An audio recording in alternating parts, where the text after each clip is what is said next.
trip around the moon. What we're seeing, where we are, it's hard to wrap your mind around it. Dry and snowless winter, the impact the western drought will have on water supplies the rest of the year.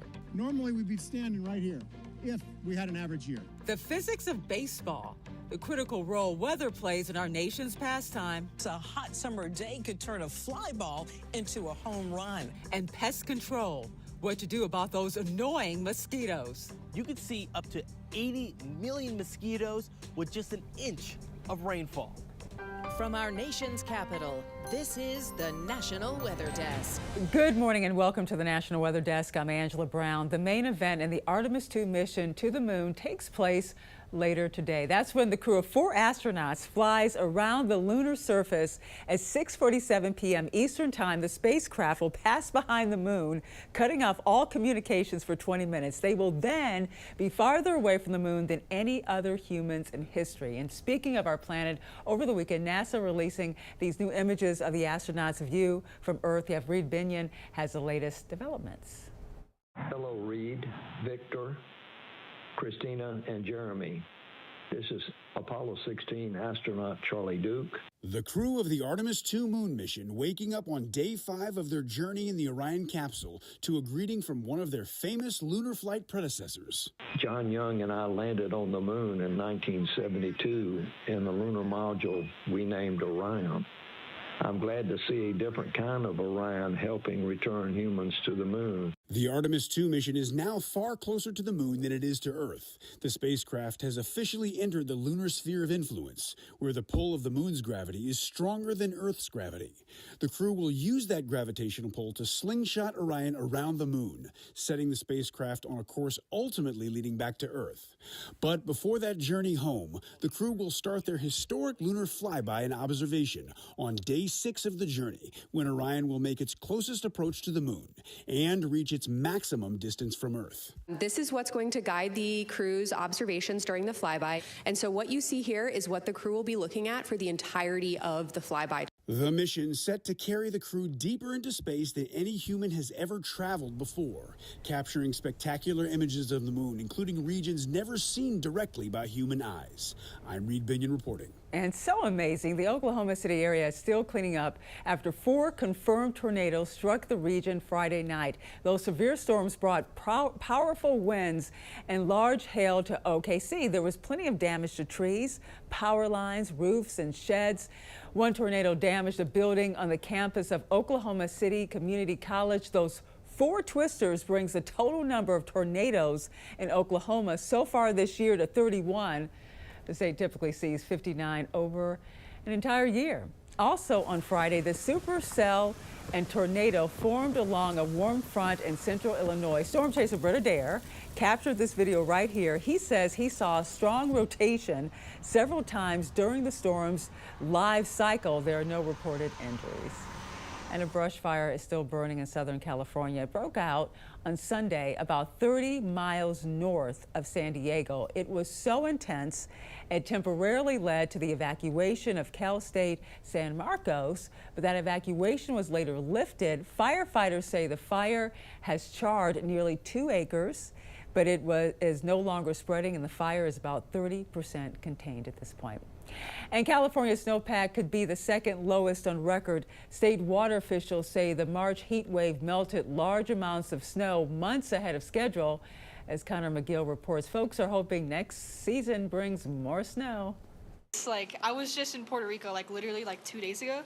And so I'm like, I want to go snowboarding, and then it's blizzarding. And others say just days ago they were ready to call it a season. It's been very dry, very sad to say the least. That unseasonable warmth in March did more than cut the season short. It significantly reduced the snowpack. Officials with the Department of Water Resources conducted their critical April snowpack survey, and the results were not encouraging. Normally we'd be standing right here if we had an average year. It's the second lowest April reading on record. And for the first time in 11 years, there was no measurable snow at Phillips Station. Statewide, the snowpack sits at just 18% of average for this time of year, after much of it melted away in March. Many are now looking ahead, hoping next season will bring a turnaround. Hopefully next year's real good and There's a lot of powder and whatnot. Hopefully next year, longer season, more snow. But all the news across the West isn't bad. Anthony Ramos says there is positive news about this summer's water supply in Nevada. The Truckee Meadows Water Authority providing an update on where the region's water supply sits ahead of the warm summer months. We're going to have normal river flows throughout the whole water year through October.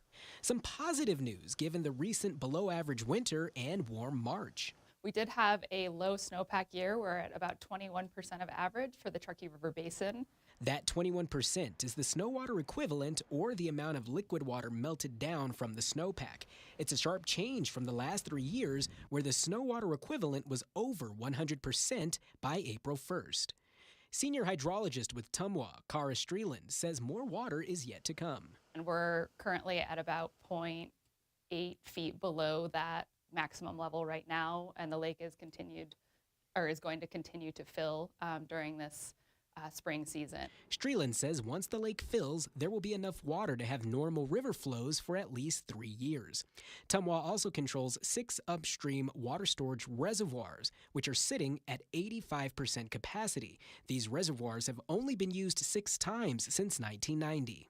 While there are no major concerns about the region's water outlook, Tumwa officials are reminding community members We do our normal conservation practices. That includes our assigned day watering, to be vigilant and to report if they see leaks, because it's water waste. In Reno, I'm Anthony Ramos reporting. Well, it's been 52 years since a super outbreak of tornadoes left hundreds of people dead. Birmingham meteorologist Raleigh Blackwell takes a look back. Back in 1974, the big super outbreak that a lot of older people remember, the third most significant tornado outbreak in history, behind March 1932, and of course, April 27, 2011. The entire outbreak, 145 tornadoes, 310 fatalities, about 5,500 injuries, and the longest tornado in the entire path, or in the entire system, was this F4 tornado that went from Pickens, Fayette, Walker, and Coleman County at 110 miles. Now, arguably, though, the most significant tornado outbreak, one in the event and two potentially even in really recorded weather history, happened in Guin. It was rated an F5 plus by Dr. Theodore Fujita, renowned tornado scientist, killed 28 people, 272 injuries.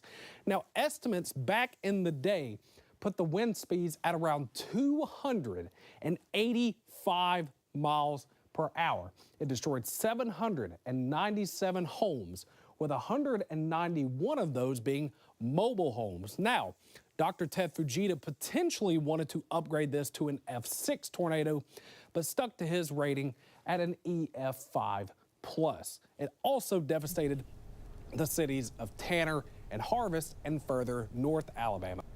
Well, what is a pulse thunderstorm? What causes them? Meteorologist Teresa Carter explains. Pulse thunderstorms, or pop-up thunderstorms, often occur on hot summer afternoons driven by the day's heating. They are characterized by strong updrafts that can lead to heavy rain, hail, and damaging winds, but only for brief periods. These storms typically occur in environments with moderate instability and weak wind shear, which allows them to develop rapidly and dissipate just as quickly. The cold pool descending from the cloud extends to the surface and helps to block the feed by pushing the updraft downstream. The outflow can then serve as a trigger for other single-cell or even multi-cell thunderstorms to develop.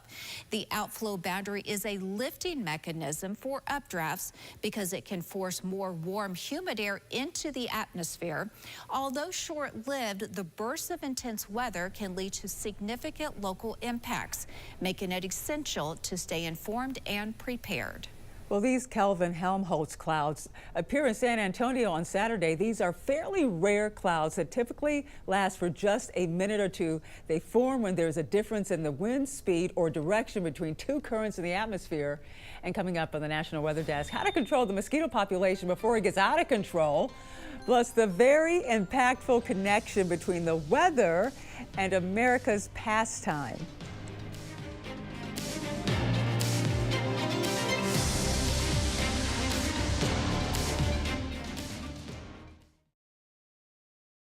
I'm meteorologist Ryan Munn. Let's get a look at the Northeast for the day on Monday. Some mountain snow showers. Otherwise, we're looking at partly cloudy skies throughout much of the region. Notice temperatures, though, not that mild in the 30s and 40s. As we head into the day on Tuesday, we are going to be watching a weak clipper system passing through. An area of low pressure may develop down to the south. And with that, we could be looking at some light snow for areas, especially across northern New England for the day on Tuesday. High temperatures, though, for today will generally top out in the 40s and lower 50s for most. I'm Chief Meteorologist Gerard Jabali. Here's a look at the Mid-Atlantic region. After a strong front move through, we are left with some chillier air, but it will be much drier as we move through this week. Cooler temperatures pushing in, and we'll just see some scattered clouds out there for the most part, perhaps a stray mountain shower, but the rest of us are going to just stay dry and, like I said, cool and breezy. Temperatures taking a bit of a dive. For your Monday highs, 50s to low 60s. It'll be even cooler as we go into Tuesday with 40s and 50s for highs. Hi, meteorologist Jennifer Collins with a look at your southeast forecast. We have a frontal boundary moving across the southeast, bringing the chance for rain across North Florida before eventually stalling out over central Florida. This will leave abundant moisture in place with scattered showers and downpours through the middle of the week and the potential for localized flooding across the eastern coast of Florida. High pressure and control for the rest of the southeast, leaving the sky clear. Cooler conditions across the Carolinas and the northern Gulf Coast in the upper 60s, warm in central and south Florida in the low to mid 80s.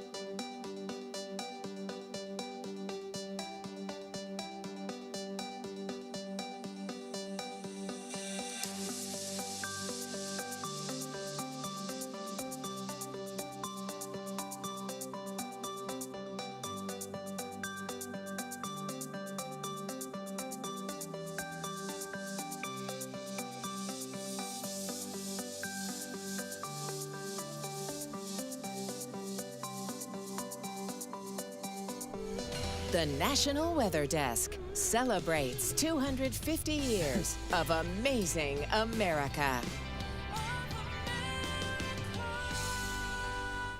Well, weather impacts many aspects of our lives, including America's favorite pastime. From temperature to wind, conditions can change how the game is played. Meteorologist Veronica Johnson takes a look at the physics behind every swing and pitch. Washington, D.C., opening day. Fans are so ready. And while most fans focus on the teams, there's another player on the field you might not notice: the weather. At high temperature, the molecules are further apart, so the air is less dense, and there's therefore less drag. So the ball carries further through the air. On the other end, in cold temperatures, like typical, early season games, the air is more dense. Therefore, there's more drag on the ball. It loses more energy and it doesn't travel as far. In plain terms, a hot summer day could turn a fly ball into a home run, while a chilly April afternoon at the start of the season might keep it short of the fence. Every 10 degrees Fahrenheit changes a ball's distance by about 3 feet, and that's enough to decide a home run. 1 degree Fahrenheit changes your probability of hitting a home run by 1%. So that's a nice, neat, easy thing to remember. 1 degree is 1%. 50 degrees is 50%. I mean, that's huge.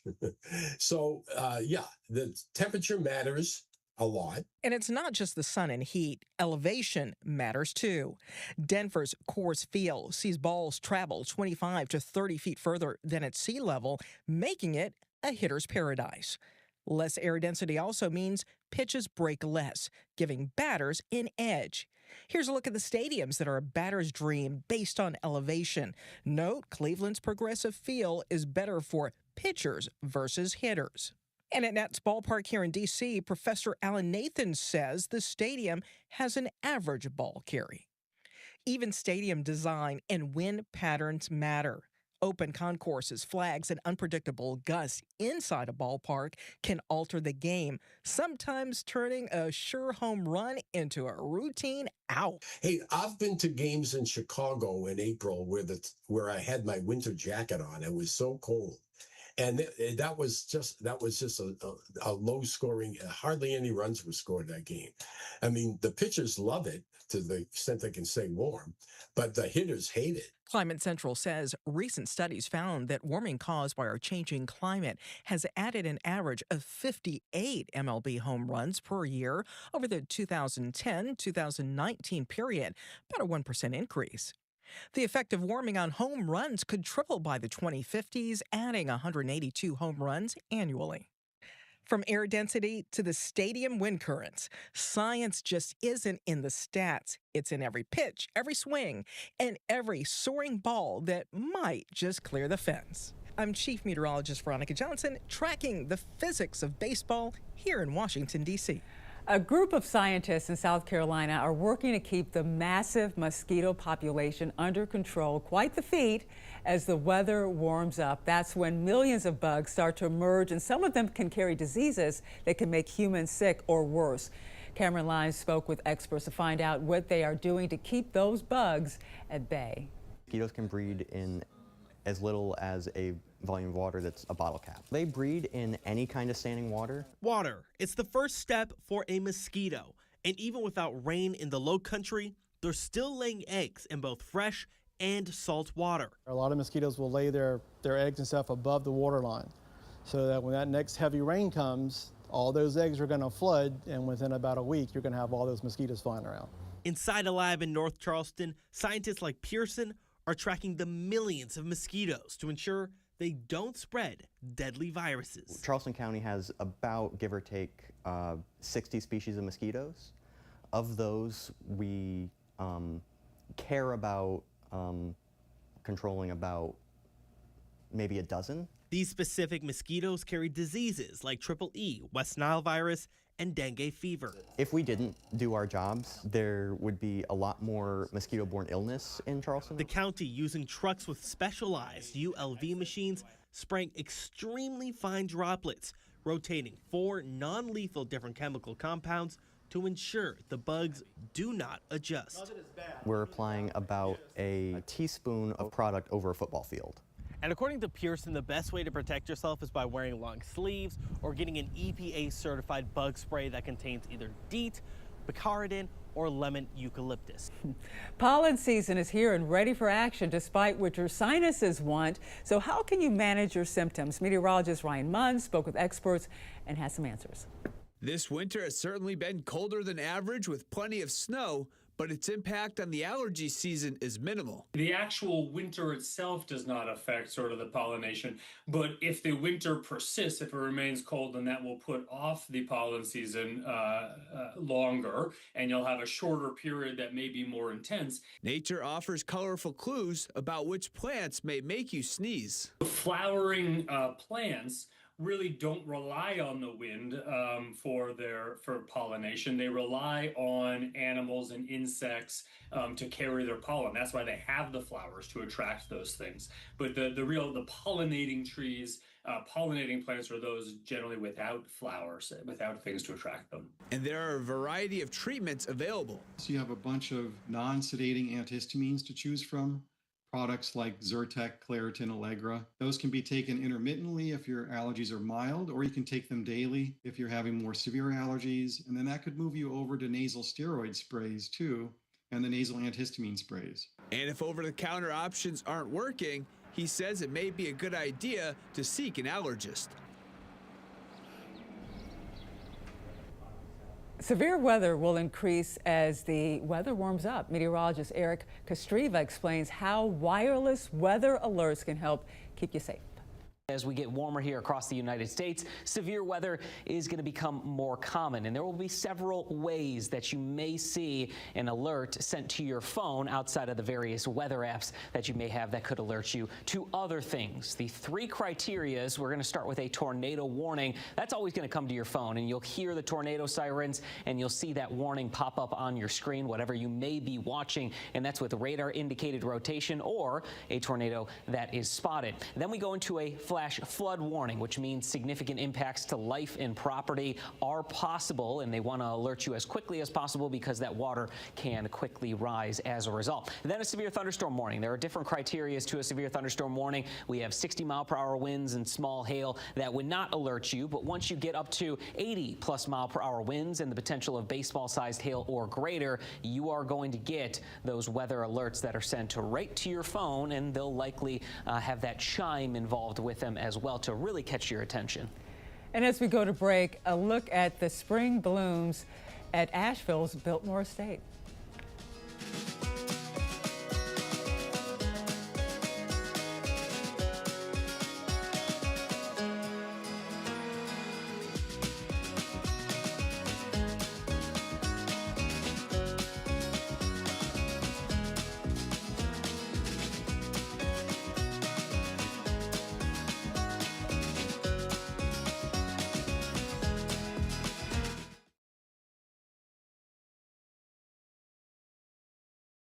Good Monday morning, everyone. I'm meteorologist Andrew Buckmichael. A very quiet start to the week outside. We've got just a few sprinkles or a stray shower possible, but most of the Midwest is dry for the day today.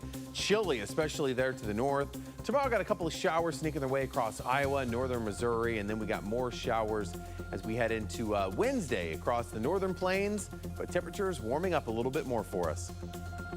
Good Monday morning. I'm meteorologist Joe DeCarlo. Look to forecast across the region and the showers from this weekend now off the Gulf Coast. So a pretty nice day with mainly sunny skies. Temperatures across the region in the 70s, upper 60s around New Orleans for your day today. Another system that will move in as we head towards your Tuesday from west to east. That'll bring more cloud cover and a few showers across parts of central and western Texas.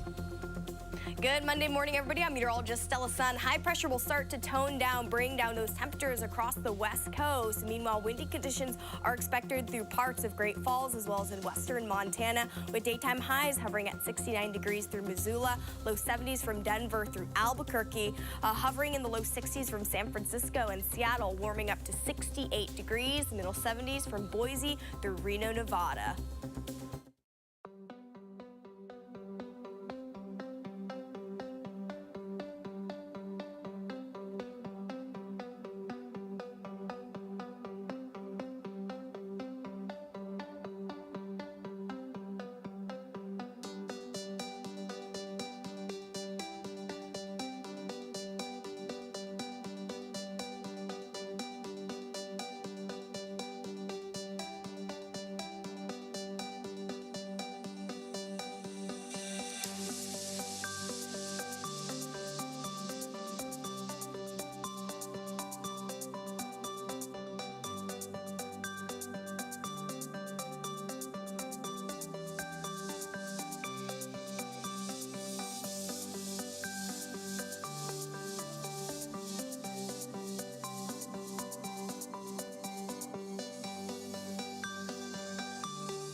You are watching the National Weather Desk. Well, this was one of the mildest and snowless winters in Utah history that's now giving way to early wildfire risks. Meteorologist Lindsay Storrs has details. With the exception of the past week, it has been a very dry and unusually warm winter and early spring. That, of course, does not bode well for fire danger in the coming months. And the latest wildfire potential outlook from the National Interagency Fire Center confirms that. By May, fire potential is expected to be higher than normal in southern Utah. Once we hit June, that spreads into central Utah. And by July, the entire state of Utah will be at high risk for fire potential. It's going to become increasingly important in the coming months that we are vigilant in not accidentally starting fires. If we are to start a fire in the very dry brush that we have out there, it will burn quickly and be very hard to stop. And we'd love to share your weather content on the air. You can find us on all your favorite social media platforms, including Facebook, YouTube, Instagram, TikTok. Just search the National Weather Desk. We'll be right back.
And thank you so much for joining us. I'm Angela Brown. Make it a great day, and I'll see you right back here tomorrow.